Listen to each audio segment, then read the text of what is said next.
तो प्यारे बच्चों, आज हम लोग यहाँ पे क्लास 10 वालों के लिए हम लेकर के आए हैं आप लोगों के लिए।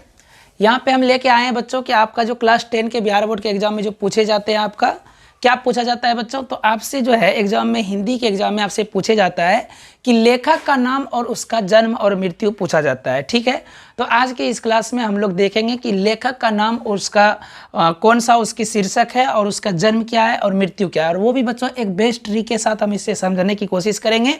यकीन मानिए, यदि आप यहाँ पे इस क्लास में थोड़ा देर अगर कंस्टेंट को माइंड रखते हैं तो आपको ये क्लास बेहतरीन तरीके से समझ में आएगा और कोई दिक्कत की बात मतलब परेशानी नहीं होगी। तो चलिए लेट ना करते हुए हम अपने क्लास को शुरू करते हैं।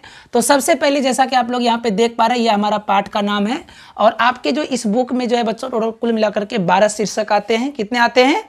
12 आते हैं। और इसमें जो है यहाँ पे आपका ये लेखक का नाम है, ये आपका जन्म है और ये आपका मृत्यु है। तो इस क्लास में हम लोग देखते हैं कि इस लेखक के नाम से इसका जो ये जो रचना किया हुआ है इनका, ये किस प्रकार का है और ये क्या है, नहीं है और कैसे इसको याद रखना है। तो सबसे पहले हम एक एक करके सभी को ट्रिक को देखते हुए जाएंगे और इसको ऐसा बेहतरीन ट्रिक से समझेंगे ताकि आपको लेखक का नाम भी याद हो जाए, जन्म भी याद हो जाए और मृत्यु भी याद हो जाए। ठीक है, जिससे कि आपके बिहार बोर्ड के एग्जाम में कोई दिक्कत की बात नहीं हो। तो देखिए सबसे पहला है यहाँ पे आपका क्या, श्रम विभाजन और जाति प्रथा। क्या है पहला? श्रम विभाजन और जाति प्रथा। तो श्रम विभाजन और जाति प्रथा का लेखक कौन है? भीमराव अंबेडकर है। कौन है? भीमराव अंबेडकर। तो इसको याद कैसे रखेंगे? देखिए हम लोग सबसे पहले जानते क्या है कि श्रम मतलब होता है काम। क्या होता है? काम। विभाजन मतलब होता है बांटना। क्या होता है? बांटना। मतलब कि काम का बंटवारा करना। राइट। तो काम का बंटवारा करना का मतलब क्या होता है? तो काम का बंटवारा कौन रखता है, कौन करता है? जिसके पास अधिक शक्ति होती है वही ना ऑर्डर देता है, तुम ये काम करोगे, तुम वो काम करोगे, तुम ये काम करोगे। जिसके पास शक्तियां अधिक होती है वही क्या करता है? काम का बंटवारा करता है। तो यहाँ पे शक्ति की बात जब आ रही है तो भीम हम लोग जानते हैं, भीम आप लोगों ने सुना होगा महाभारत में, भीम जो थे वो बहुत बलशाली थे। क्या थे? बहुत बलशाली थे। तो ये भीम जो थे, ये भीम क्या किए हैं? काम का बंटवारा किए हैं। और इस भीम के ही नाम से हम लोग क्या याद रखें कि इस काम का बंटवारा कौन किया है? भीम किया है। कौन किया है? भीम किया है। और इस प्रकार से हम कह सकते हैं कि श्रम विभाजन का लेखक कौन हो जाएगा? भीमराव अंबेडकर हो जाएगा। कोई दिक्कत? कोई दिक्कत नहीं है। अब देखिए यहाँ पे जब हम इसका लेखक का नाम याद कर लिए कि श्रम विभाजन जैसे देखेंगे तो भीम का नाम हमको याद रखना है और भीम क्या हो गया? इसका लेखक हो गया। ठीक है, अब इसका जन्म का याद कैसे रखेंगे? देखिए भीम जब 18 वर्ष का था तो उसका वजन जो था 91 केजी का था। कितना था? 91 केजी का। क्योंकि 18 साल के ही उम्र में उसका वजन 91 किलो का हुआ था, तभी वो बलशाली था, तभी वो विशाल उसका शरीर था। Understand no? सो इसीलिए हम याद रखेंगे क्या कि भीम का जन्म कब हुआ था? 1891 में। भीमराव अंबेडकर का जन्म कब हुआ था? 1891 में। क्यों, कैसे याद रखेंगे? तो भीम का वजन कितना था जब उसका उम्र 18 वर्ष था? तो उसका वजन कितना हो गया था? 91 किलो का हो गया था।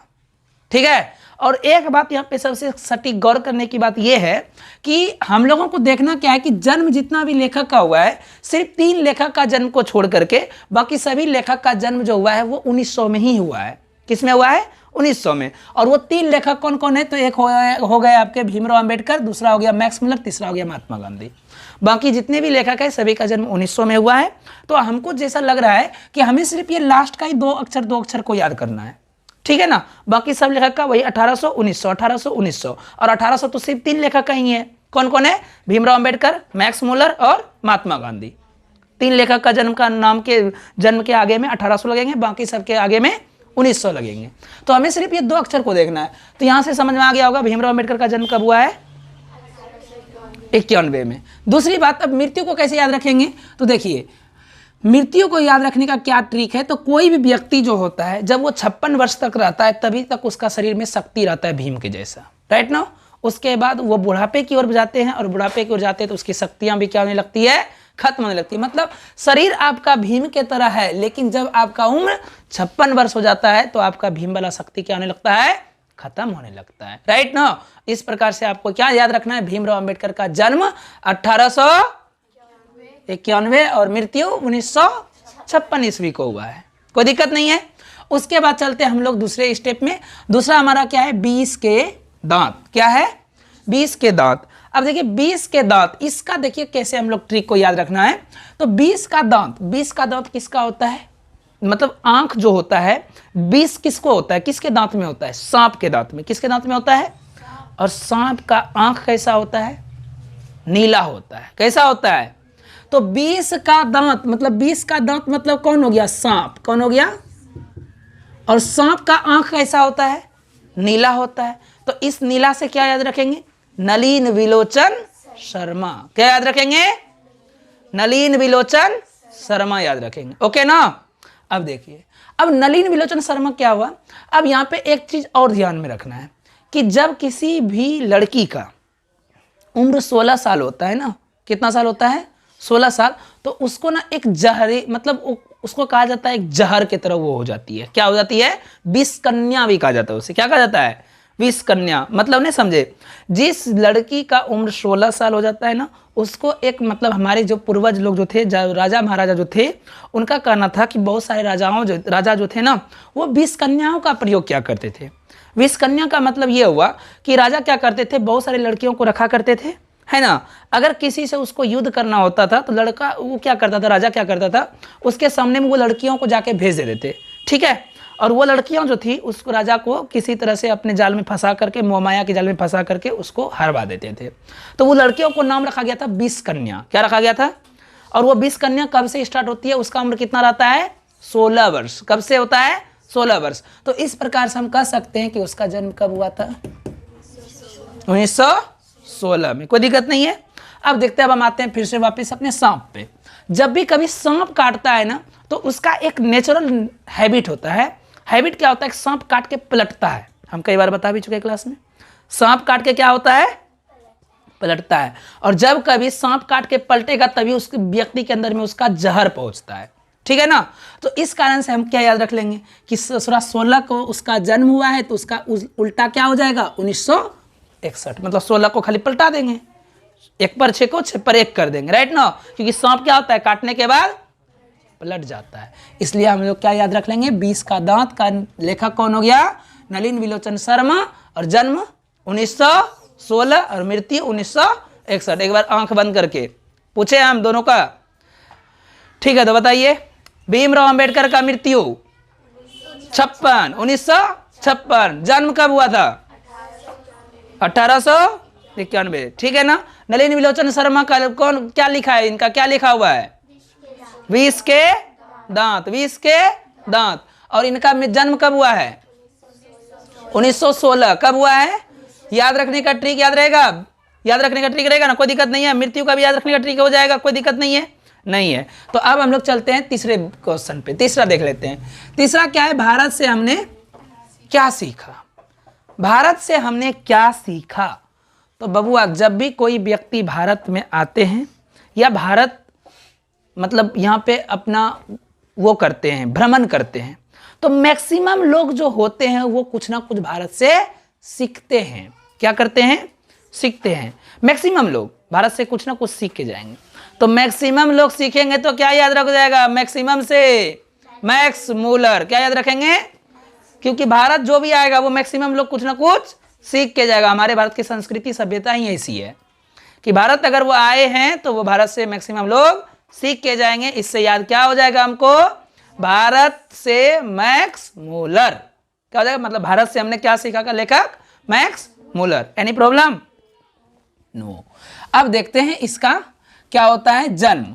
अच्छा, हम पहले ही बोल दिए हैं कि यही 3 लेखक है। कौन कौन है? नंबर 1 में भीमराव अंबेडकर, मैक्स मूलर, महात्मा गांधी, जिनके जन्म के आगे में 1800 लगते हैं। बाकी सभी के लेखक के जन्म के आगे में 1900 लगेंगे। तो ये तो क्लियर है कि इनके जन्म के आगे में 1800 लगेंगे। अच्छा, 23 कैसे याद रखेंगे? तो कोई व्यक्ति में सीखने की जो हैबिट होती है वो 23 साल तक होता है ना। कब तक होती है? 23 साल तक होती है। तो इससे हम लोग क्या कर लेंगे? 23 याद कर लेंगे कि व्यक्ति का सीखने का उम्र कब तक रहता है? 23 साल तक। तो हम लोग उसको 23 से याद रख लेंगे, कोई दिक्कत नहीं। अब देखिए, जब कोई व्यक्ति का उम्र 0 है, मतलब कि वो अभी तो मतलब जन्म ही हुआ है, 0 है उसका, तो इसमें क्या होगा कि वो व्यक्ति कुछ नहीं सीख पाएगा। कुछ सीख पाएगा भारत से? नहीं सीख पाएगा। इसलिए हम इसका याद क्या रखेंगे? 0 से। क्या याद रखेंगे? 0। अब चलिए नेक्स्ट पे चलते हैं। नाखून क्यों बढ़ते हैं? हम लोग सभी जानते हैं, हम अपने जीवन में नाखून हमारे कई बार आए हैं और कई बार नाखून को काट भी चुके हैं। तो हम एक मान लेके चलते हैं कि कई बार आया, नाखून क्यों बढ़ते हैं, कितना बार नाखून आया है, तो संख्या हम ही बताएंगे ना, 1 बार आया, 2 बार आया, 100 बार आया, 1000 बार आया, राइट ना। तो हम कुछ ना कुछ कर सकते हैं कि हमको संख्या में ही, नंबरिंग में ही बताना पड़ेगा। जब नंबरिंग में बताएंगे तो पूरा लेखक के नाम में सबसे पहला नंबरिंग ही सिर्फ एक ही व्यक्ति का आता है, जिसका नाम आगे में क्या आता है, हजारी। क्या आता है, तो नाखून के बार बढ़ा, 1000 बार बढ़ा, के बार बढ़ा, 1000 बार बढ़ा, तो हजारी प्रसाद द्विवेदी। अच्छा, सिर्फ पहला ही लेटर को याद रखना पड़ेगा, उधर तो बाकी तो लिखा हुआ रहेगा, हम लोग मार लेंगे आराम से, ऑप्शनल है ना, ये क्वेश्चन आपके ऑप्शन में पूछे जाएंगे। तो यहाँ पे क्या हो जाएगा, नाखून क्यों बढ़ते हैं का लेखक का नाम क्या हो जाएगा, हजारी प्रसाद द्विवेदी। अच्छा, नाखून जो होते हैं वो सप्ताह में 7 दिन बढ़ते हैं, ऐसा थोड़ी होता है कि खाली संडे बढ़ेगा, नहीं होता है, सप्ताह में 7 दिन बढ़ेगा। तो क्या याद रख लेंगे, इसका जन्म कब हुआ था, 1907 ईस्वी को। जब उनका उम्र 79 साल हो जाता है उस व्यक्ति का, तो वो अपने मृत्यु के कगार पे पहुंच जाते हैं व्यक्ति, तो उसका नाखून क्या, वो खुदे मर गया। देखो, एक साइंटिस्ट रिसर्च करके रखा हुआ है कि हमारे जीवन का जो एक मैक्सिमम जो समय जो होता है वो 79-80 साल में हमारा जीवन खत्म हो जाता है, ठीक है। तो 80 अगर देखें तो पूरा लेखक में कोई नहीं है, पूरा लेखक का जीवन में कोई 80 तक नहीं गया हुआ है। तो 80 जब नहीं है तो इसी को याद रख लेंगे हम लोग, है कि नहीं है, कि हमारा उम्र जब 79 साल 80 साल होता है तो नाखून बढ़ना छोड़ देता है, नाखून बढ़ना छोड़ देता है, क्योंकि हमारा शरीर हमारा साथ छोड़ देता है, हमारा प्राण ही खत्म हो जाता है, तो नाखून भी कहाँ से बढ़ेगा, नाखून बढ़ेगा नहीं बढ़ेगा। और इस प्रकार से हम इसका क्या रख लेंगे, 1979 ईस्वी, कोई दिक्कत नहीं। अगला देखते हैं, नागरी लिपि क्या है जी, नागरी लिपि। नागरी से याद रखेंगे नगर, क्या रखेंगे, नगर। अच्छा, नगर मतलब शहर, शहर से, अच्छा एक बात बताइए, हम लोग कहाँ रहते हैं, गांव में रहते हैं, गांव से कई गुना अच्छा क्या होता है, नगर होता है। गांव से कई गुना अच्छा क्या होता है, नगर होता है कि नहीं होता है। तो जब गांव से कई गुना अच्छा नगर होता है तो नागरी लिपि का कौन हो जाएगा, गुना कर लो, है ना, लेखक कौन हो जाएगा, बात समझ में आया। नगर जो होते हैं वो गांव से अच्छे होते हैं, और वो भी कई गुना होते हैं अच्छे, है कि नहीं, कई गुना क्या होते हैं, अच्छे होते हैं। इस प्रकार से हम कह सकते हैं कि हमको क्या करना है, गुना, गुना कर मूल्य। अब आते हैं इससे किसमें, जन्म में। 1900 तो रहेगा ही, कोई दिक्कत नहीं है। अब 35 को कैसे याद रखना है, तो बबुआ मेरे, गांव से जो नगर होता है वो 35 गुना अच्छा होता है। कितना गुना अच्छा होता है, 35 गुना, 1 गुना 2 गुना नहीं याद रखना है, कितना गुना, 35 गुना अच्छा होता है। इसलिए इनका जन्म भी कब हुआ था, 1935 में। 35 से कोई भी कम डिजिट दिख रहा है तो वो हमको नहीं लेके चलना है, वो हमको लेके नहीं चलना, क्योंकि गांव और शहर का तुलना हम लोग इतना कम में आंक नहीं सकते हैं। हमको यहाँ पे मृत्यु में क्या दे दिया है, 9 गुना। क्या गुना दे दिया है, क्या नगर उससे 9 गुना ही अच्छा होता है, नहीं होता है। क्या गुना अच्छा होता है, 35 गुना, 9 गुना अच्छा नहीं होता है। तो इस प्रकार से हम लोग इसको 2009 याद रखेंगे, ठीक है। अब हम लोग चलते हैं किसमें, बहादुर। किसमें चलेंगे, जो बहादुर व्यक्ति होते हैं वो अमर होते हैं।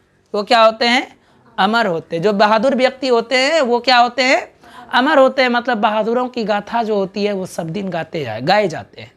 बिरसा मुंडा आज उनका जयंती है ना, वो बहादुर व्यक्ति है, बहादुर व्यक्ति थे। आज भी वो हम लोगों के बीच में जीवित हैं, जिंदा है, हमारे दिलों में क्या है, जिंदा है। तो इस कारण से हम लोग क्या करते हैं, उनको अमर कहते हैं। क्या कहते हैं, उसको अमर कहते हैं। और वो क्या थे, बहादुर ही थे ना। इस कारण से हम लोग कहेंगे कि बहादुर का लेखक कौन हो जाएगा, अमरकांत हो जाएगा। क्यों, क्योंकि बहादुर सब दिन अमर होते हैं, कोई दिक्कत नहीं। अब चलते हैं इसके जन्म पर। अच्छा, बहादुर बनने की जो कला होती है वो 25 तक ही बच्चे में दिख जाता है। जिसका उम्र 25 तक में वो जीवन में कुछ कर लेता है, मतलब वो बहादुरी के कगार पे है। उसके बाद उसका जीवन बहादुरी दिखाने लायक भी नहीं रहता है। फॉर एग्जाम्पल, अगर हम लोगों को अपने जीवन में सेटल्ड होना है, अच्छा से अच्छा सेटल्ड होना है, तो वो लगभग 25 साल तक में, मैक्सिमम 25 साल तक में हम लोग अगर सेटल्ड हो गए तो हम लोग बहादुर कहलाएंगे।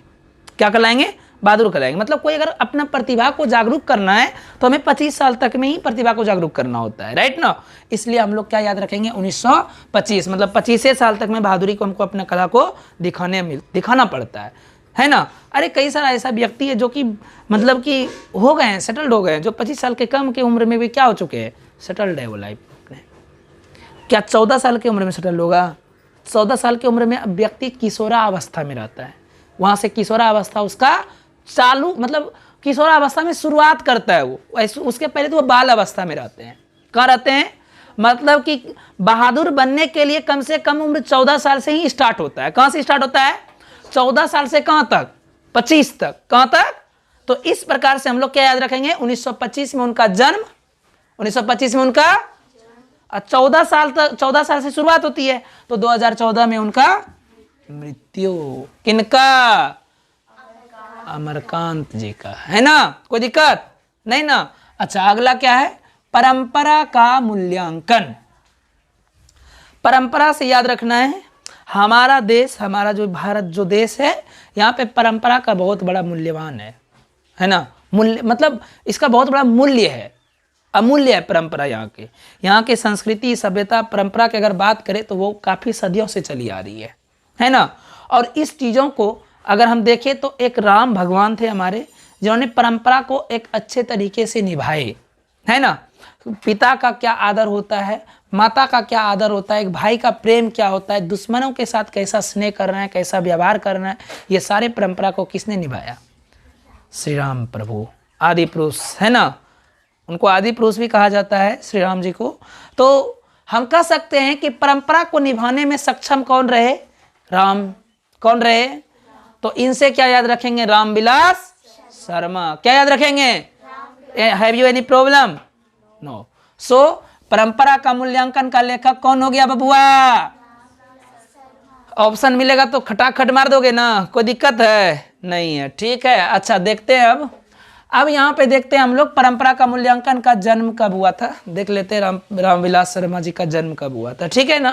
तो इनको याद रखने का ट्रिक क्या रखना है कि जब श्री राम जो थे 12 वर्ष की अवस्था में थे, किस वर्ष की अवस्था में थे? तो उन्होंने उसी समय अपने परंपरा को भली भांति पहचान लिया। 12 वर्ष की अवस्था में जब श्री राम प्रभु थे तो उन्होंने अपने परंपरा को भली भांति पहचान लिए थे, और उन्होंने वहीं से परंपरा को शुरुआती दौर से ही लेकर चलना शुरू कर दिए थे। कोई दिक्कत नहीं। तो इससे क्या याद रख लेंगे? उनका जन्म, क्योंकि वो 12 वर्ष की अवस्था से क्या किए हैं? अपने परंपरा को चालू किए हैं, ठीक है ना। बात समझ में आया? अच्छा, 12 वर्ष से जो कम व्यक्ति का जो उम्र होता है वो परंपरा को नहीं समझ सकते हैं, क्योंकि वो अपने बाल अवस्था में होते हैं, राइट ना। बाल अवस्था में रहते हैं तो परंपरा का वहाँ पे कोई बात नहीं होता है, मम्मी मारी पापा मारे ही वो ही करने लगता है, तो बच्चा का वहाँ से कोई ये चीज़ नहीं होता है। लेकिन जब श्री राम प्रभु 12 वर्ष के थे तो वहाँ से उन्होंने परंपरा को शुरुआत किए थे, ठीक है। कोई दिक्कत है? नहीं। अब ऐसा नहीं कि 12 वर्ष से पहले श्री राम प्रभु उदंड टाइप के थे, ये मेरा कहने का मतलब नहीं है। मेरा कहने का मतलब ये हुआ कि 12 वर्ष की अवस्था में जब श्री राम प्रभु थे तो उन्होंने वहाँ से परंपरा को भली भांति पहचाना और अपने परंपरा को आगे बढ़ाया। कोई दिक्कत नहीं है, ठीक है। अच्छा, इनका जन्म को याद रखने का कोई ट्रिक नहीं बाबू, सिर्फ यही एक ऐसा लेखक है जिनके लास्ट में 3 जीरो आता है मृत्यु में, है ना। क्या आता है? क्या आता है मृत्यु में? क्या आता है? इनके मृत्यु को लेकर के कोई ट्रिक नहीं होता है। इनके मृत्यु में सिर्फ यही एक ऐसा मतलब वो है कि जिनके लास्ट में कितना लगता है? कोई दिक्कत? 3 शून्य लग जाता है। कितना शून्य लग जाता है? 3 शून्य लग जाता है। कोई दिक्कत नहीं है। आगे बढ़ जाते हैं हम लोग। आगे कौन है? जीत जीत मैं निरखत हूं। जीत जीत मैं, के बार जीत गया रे? जब राजा कोई एक बार जीतता है तो उसको राजा ही कहा जाता है, लेकिन बार बार जब जीतने लगे तो उसको महाराज कहने लगते हैं। क्या कहने लगते हैं? तो इससे क्या याद रखेंगे? जब ये के बार जीत गया है? 2 बार जीत गया, तो इसके नाम में क्या लग जाएगा? महाराज। क्या नाम लग जाएगा? महाराज। अच्छा, 19 का, अच्छा देखो यहाँ पे 19 हुआ है जन्म ना, 1900 में तो हुआ ही है, और 2 बार जीत लिया। क्या बार जीत लिया है? तो 19 दूनी 38। इससे क्या याद रख लेंगे? अपना उनका जन्म याद रख लेंगे। कोई दिक्कत है? नहीं है ना, कोई दिक्कत। और इनका जो मृत्यु हुआ है हाल ही में हुआ है, 1 साल पहले हुआ है, 2022 में इनकी मृत्यु हुई है। सिर्फ यही एक लेखक है जो कि आप लोगों के बिहार बोर्ड के एग्जाम होने से 1 साल पहले वो डेथ किए हैं, ठीक है ना। 2 साल, हाँ, तो क्योंकि अब 24 में एग्जाम होगा तो 2 साल कह सकते हैं इनकी मृत्यु हुई। मतलब हाल फिलहाल में जो मृत्यु हुई किसी लेखक की, वो कौन है? पंडित बिरजू महाराज जी। ठीक है, आगे देखते हैं कौन है? आविन्यो है ना। आविन्यो, देखो इसका लेखक ओ से आविन्यो, ओ से अशोक, ओ से आविन्यो, ओ से अशोक का वृक्ष। ये एक ऐसा पेड़ होता है जो काफी लंबा होता है। कितना होता है? गूगल पे जाके सर्च मार के देख लेना। अशोक का वृक्ष का हाईएस्ट जो मैक्सिमम जो हाइट जो है वो 41 फीट तक है। कितना तक है? तो इससे क्या याद रख लेंगे? 1941 में उनका जन्म हुआ था। क्या हुआ था? बात समझ में आया ना? अशोक के वृक्ष का क्या हुआ है? 41 फीट तक उसका मैक्सिमम हाइट जाता है। 1900 तो याद रहेगा ही रहेगा। 41 का जहाँ तक झोलमेल है तो क्या होता है? अशोक का वृक्ष कब तक रहता है? कहाँ तक बढ़ता है? 41 फीट तक। और इनका क्या हो जाएगा? यहाँ से इनका जन्म हो जाएगा। क्या हो जाएगा? कुछ जन्म हो जाएगा। इनका मृत्यु का या तो लेखक के बारे में यहाँ पे मृत्यु की चर्चा नहीं है आपके किताबों में, और दूसरी बात यह है कि इसके मृत्यु को लेकर के हमें जहाँ तक समझ में आ रहा है इनकी मृत्यु अभी तक हुई नहीं है। भगवान करे हुआ भी नहीं, और हम लोग को अच्छे अच्छे निबंध कहानी देखने के लिए इनके द्वारा मिले। कोई दिक्कत? सही बात बोले कि नहीं बोले? चलो आगे देख लेते हैं। अगला कौन है जी? मछली। कौन है? देख रहे हो विनोद, लोग मछली खा रहा है। इतना महंगा होने के बावजूद भी लोग क्या खा रहा है? मछली। देख रहे हो? तो यहाँ पे इसका तो एकदम सिंपल सा लॉजिक है। क्या है? सिंपल लॉजिक है। विनोद नाम करके एक लड़का है जो कि जाता है बाजार। कहाँ जाता है? बाजार। अब बाजार में जाके ये क्या खरीदता है? मछली। क्या खरीदता है? होता क्या है, इसके साथ एक घटना घट जाता है। क्या घट जाता है? घटना क्या घट जाता है? इसके घर में हो जाता है मेहरारू से इसको झगड़ा। इसकी पत्नी से क्या हो जाता है? झगड़ा हो जाता है। तो ये बोलता है हम खाना अकेले बनाएंगे। क्या बनाएंगे? खाना अकेले। तो इसकी जो मेहरारू जो थी वो क्या खाती है? वो खाती है मतलब नॉन वेज चीज़ों से वो दूर रहती है। तो इसको लगा कि नॉन वेज चीज़ नहीं खाती है, हम जाते हैं मार्केट से क्या लाएंगे? मछली खरीद के। क्या लाएंगे? मछली। और ये चला जाता है मछली खरीदने। चूंकि इसको भी बच्चा बुतरू तो है नहीं, अकेला है विनोद, ठीक है, सिर्फ खैनी खाता है लोग, ठीक है ना। क्या खाता है? खैनी। और वो भी स्टील वाला चुनौती नहीं रखता है ये, क्योंकि इसका खो जाता है और इसको बहुत चिंता रहता है उसका। प्लास्टिक वाला चुनौती रखता है। चुनौती तुम लोग जानते हो नहीं जानते हो? जानते हो ना। ओकरा में रहता है प्लास्टिक का जो रहता है ऐसे, उसमें एक साइड में खैनी रहता है, एक साइड में सफेदी रहता है, उसका रहता है ना, उसको चुनौती कहा जाता है। तो वो 2 कैटेगरी का आता है। एक आता है स्टील वाला, वो महंगा आता है। एक आता है प्लास्टिक वाला, है ना। तो ये जो व्यक्ति है ना, ये प्लास्टिक वाला ही रखता है। कौन? विनोद। कौन? विनोद। और इसके पास में स्टील वाला चुनौती इसलिए नहीं रख पाता है क्योंकि ये क्या करता है? उसका चुनौती बार बार खो जाता है। तो ये जाता है मार्केट क्या खरीदने के लिए? मछली। चूंकि ये परिवार में अकेला है तो एक व्यक्ति मैक्सिमम कितना मछली खरीद सकता है? मतलब कितना खा सकता है? 250 ग्राम खा सकता है। कितना खा सकता है? 250 ग्राम। अब वो जब मार्केट जाता है खरीदने के लिए मछली, तो मछली का रेट रहता है 150 रुपया प्रति किलो। क्या रुपया प्रति किलो?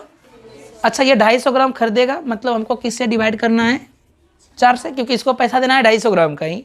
तो जब हम इसको पैसा देंगे 250 ग्राम का भाग करते कितना होता है? देखो तो 4 तिया कितना बचा? 3 बचा ना।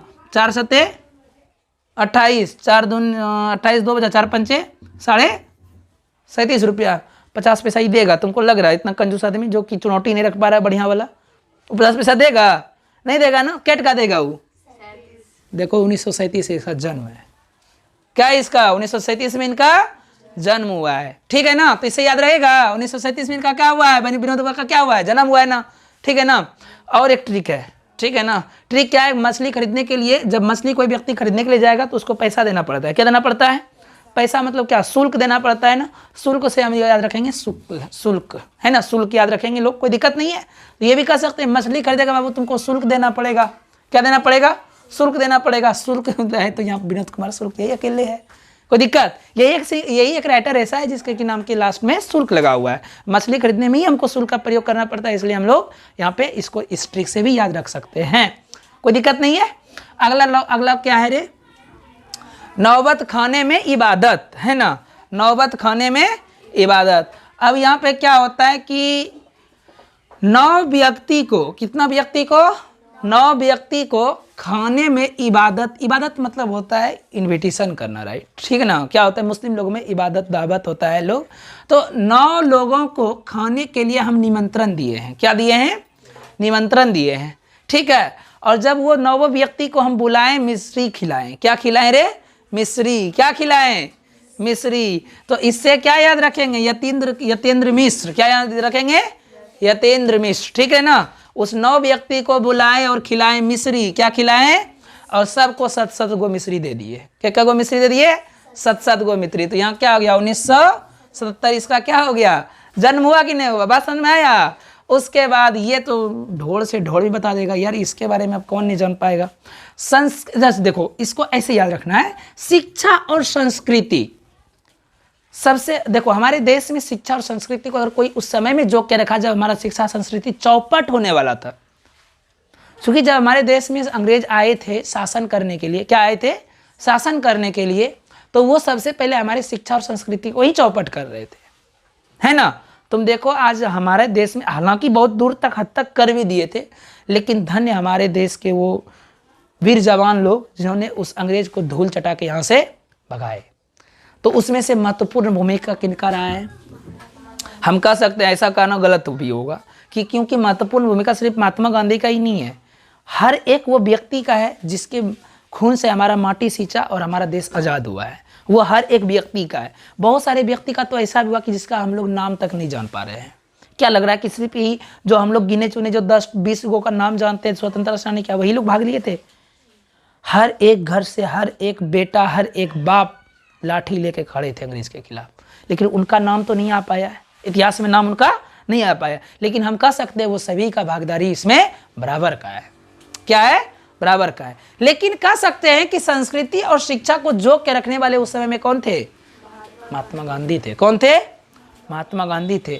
और महात्मा गांधी का जन्म तो सब बच्चे को पता है, 1869 में इनकी जन्म हुई थी और 1948 में इनकी मृत्यु हुई थी।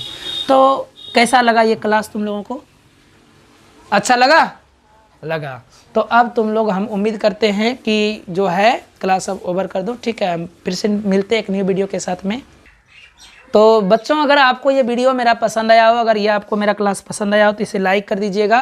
और अगर समझ में नहीं आया हो तो इसे एक बार फिर से आप वीडियो को बैक करके आप इसे एक बार अच्छे से समझ लीजिए, ताकि आपको ये चीज़ जो है एग्जाम में कहीं से इसमें से क्वेश्चन आएगा तो आप 100% इसके सारे क्वेश्चन को सॉल्व करेंगे। तो हम फिर से मिलते हैं एक न्यू वीडियो के साथ में। बने रहे हमारे चैनल पर। Bye bye, take care, see you.